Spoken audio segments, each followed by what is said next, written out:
কঠোর নিষেধাজ্ঞা উপেক্ষা করে পারমাণবিক কর্মসূচি চালিয়ে যাওয়া সহ নানা ভূরাজনৈতিক ইস্যুতে বিরোধপূর্ণ সম্পর্ক উত্তর কোরিয়া যুক্তরাষ্ট্রের। বিভিন্ন সময় চলতেই থাকে দুপক্ষের বাকযুদ্ধ। এরই ধারাবাহিকতায় ওয়াশিংটনের বিরুদ্ধে আঞ্চলিক কূটকৌশলের অভিযোগ তুলল পিয়ংইয়ং।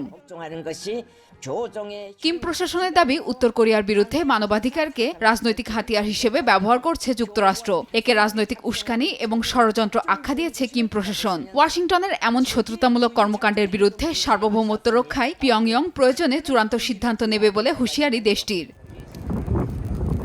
মূলত চলতি সপ্তাহে উত্তর কোরিয়ার মানবাধিকার পরিস্থিতি নিয়ে যুক্তরাষ্ট্রের বার্ষিক প্রতিবেদনের প্রেক্ষিতে কঠোরে জবাব দিল দেশটি। এতে দেশটিতে আইন বহির্ভূত হত্যাকাণ্ড, গুম, সরকারি বিভিন্ন সংস্থার মাধ্যমে নির্যাতন এবং অমানবিক আচরণের বিষয়গুলো তুলে ধরা হয়েছে।